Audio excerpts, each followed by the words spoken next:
Hi, this is Gabe at fluentforever.com. In these 4 videos, I'm going to show you the bare essentials of phonetics and spelling for Korean. If you're using one of my pronunciation trainers, don't worry about memorizing this stuff. The trainer will do that for you. Just watch and pay attention. Everything you see here will show up sooner or later within the trainer. I'll be going through Korean using the International Phonetic Alphabet, or IPA. This lets us simplify our discussion a lot, since I only need to talk about 29 symbols, many of which you know already, instead of trying to wade through around 150 spelling rules. So, let's get started. We'll break this discussion up into 4 parts. The first we'll talk about Hangul, Korean's alphabet, and Korean's trickiest 12 consonants. The second will cover the rest of Korean's consonants. The third will cover the vowels, and the fourth will cover some of Korean's spelling rules. And just so that we're really accurate with our examples, I have a native speaker here, Judy, who will be helping us out. Hi. Before we start, I want to talk for a moment about Korean phonetics, because they are challenging. And if you're not aware of that ahead of time, you can get surprised by it and become frustrated and overwhelmed. And I think the best way to combat that frustration is to set your expectations accurately. So just for a moment, let's talk about what you're up against here. So first, the good news. Korean's alphabet is an absolute breeze to learn. It's probably the easiest to learn alphabet ever invented. Seriously.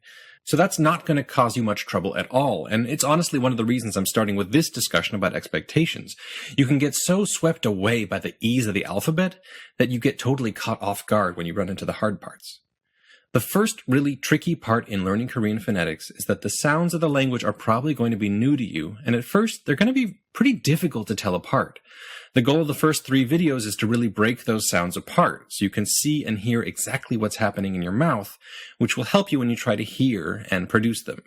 In addition to this, you're going to want to do a lot of listening practice. I designed the Korean pronunciation trainer to give you that practice, but no matter what, it's going to take you some time to learn to hear everything, so be prepared for that. The second big challenge in Korean phonetics has to do with its spelling rules. While the alphabet is a breeze to learn at first, there are fairly complex rules telling you when a letter or a letter combination will make one sound or another. We'll go through those rules in depth in the 4th video. To master these, you're going to want to listen to a lot of words and get practice spelling them. I designed the trainer to give you that type of practice as well, but again, these will take some time to get ingrained. So, with that out of the way, let's talk a bit about how Korean's writing system, Hangul, works. It's one of the most elegant alphabets ever created, actually designed for the purposes of being really easy to learn. Basically, you're looking at an alphabet of 35 letters, which seems like a large number until you start to see just how efficiently Hangul depicts its sounds. Take the vowels, for instance. Here's A, O, and U. And if you want to form Ya, Yo, Yo, You, you just add a line. Ya, yo, yo, you. Easy. Consonants get similar treatment.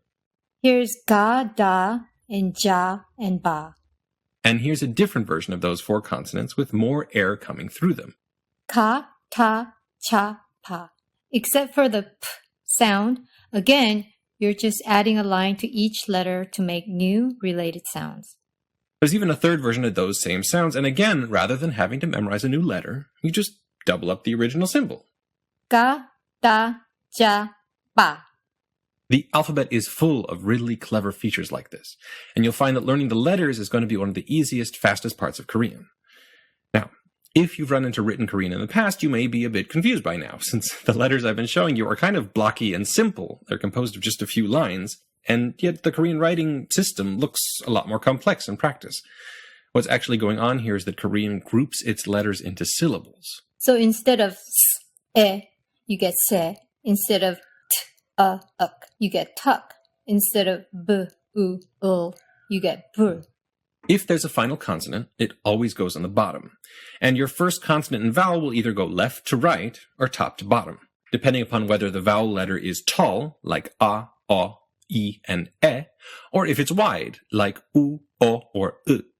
The only slightly tricky thing is if you start a word with a vowel. In that case, Korean uses a silent placeholder letter, an open circle, to take the place of the consonant that would usually be in that first slot on the left or up top. So here's E and here's ut. For the purposes of these videos, I'll be using example words like this, which means you're probably going to be exposed to two new alphabets at once, the Korean alphabet and the International Phonetic Alphabet, which is a bit too much to pay attention to. What I'd suggest is that you focus on the IPA line. There'll be a lot more overlap with English, and so it'll feel a bit more familiar and it'll help you focus on the sounds, which is the main goal of these first 3 videos. So, with that out of the way, let's get started with the Korean consonants.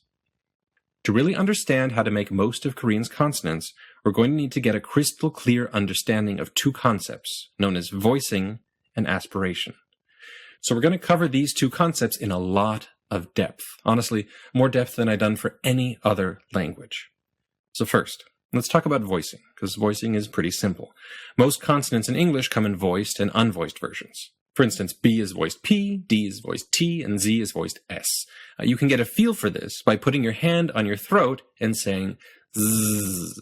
You should feel buzzing in your throat. Zzz. And that buzzing, it means that Z is a voiced consonant. If you do that exact same thing, but instead you say s, you'll find that there is no buzzing. S is the unvoiced version of z. Now, S and Z make for easy-to-follow examples of voicing because you can sustain them for a long period of time. S, z. When you move on to consonants like B or D, consonants that only last for an instant, this gets a little more complex and honestly a little more interesting. So place your hand on your throat again and say B. When you do this, a few things happen in a very particular order. First, your lips are going to be closed. Then you start to feel buzzing in your throat and air is going to build up behind your lips. And then your lips will pop open. And you hear your B. The thing that makes a B and the thing that makes a B a voiced consonant is the fact that the buzzing that happens goes on before your lips pop open. B. Now compare that to B's unvoiced partner, P. First, there's no buzz and your lips are closed. It starts exactly the same as a B. Then, air starts building up behind your lips. Then your lips will pop open with a little P sound. P. Then air will start to rush out for 1/10 of a second, almost making an H sound. P, P. And then, once you've heard that sound, you'll start to feel buzzing in your throat as the vowel E starts. P, P. So, using these same 2 examples, let's talk about aspiration. Let's say both of those letters, but this time, put your hand a couple inches in front of your mouth when you do it. B, P. What you should feel is that there's a big puff of air when you say P. And that puff of air is aspiration. P is an aspirated consonant. And to be really precise, the aspiration happens in that 1/10 of a second between when your lips pop open, P, and the vowel E starts. P, P. It's when you're making that H-like sound. And unlike voicing, which only has 2 options, voiced or unvoiced, depending upon whether there's buzzing going on before your lips pop open or not, aspiration can come in different amounts, depending upon how long you wait between when your lips pop open and you start the vowel. If you want it to sound especially strange, you could take a really long time before you started the vowel. P, P. And you'd be making a P sound with more aspiration than the one in English. And if you wanted to sound especially French or Italian, you could start the vowel immediately, as soon as your lips pop open. B, B. In that case, you'd be saying a voiceless P without any aspiration at all. B. We're talking about this in such depth because Korean has 3 Ps, 3 Ts, 3 Ks, and 3 ch sounds, all of which are unvoiced, and all of which have different amounts of aspiration when compared with English consonants. Those are the consonants we're going to cover in this video. We'll start with the Ps. The basic P sound in Korean, known as lax P, is B as in 비행기, B, and B. It's unvoiced, and it's slightly less aspirated than its English counterpart. In IPA, you'll see it marked as a lowercase p. And if you're comparing it to English, you can compare B and P. You're going to be listening for the amount of aspiration. English has a little bit more B and P. Our next P sound is P, as in 팔, P, or 풀.